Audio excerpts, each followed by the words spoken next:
Thank you, Mr. Chairman, Mr. Dijsselbloem. I'm sure that you have a close working relationship with Mr. Mario Draghi at the ECB. You must speak with him often, I should think. So can I just ask you to impress upon him the importance of answering parliamentary questions?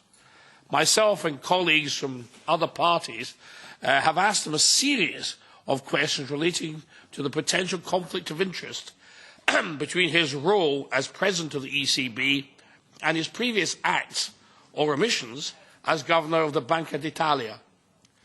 We asked him in person, both in plenary and in committee, and again in writing last year, and now, more than 3 months later, still no reply.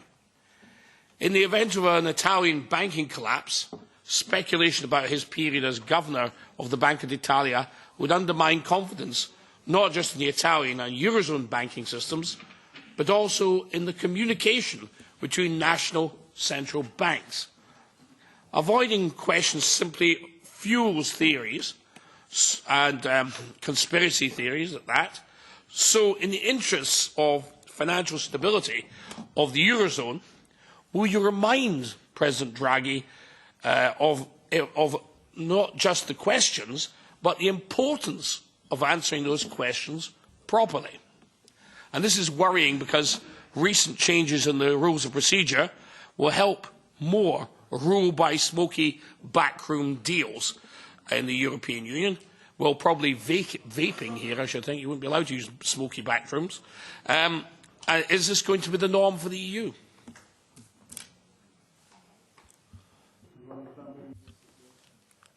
No, just to say that I know nothing of these questions, and I'm sure you don't need me to convey a message to Mario Draghi. I'm sure the Parliament has ways of getting messages across.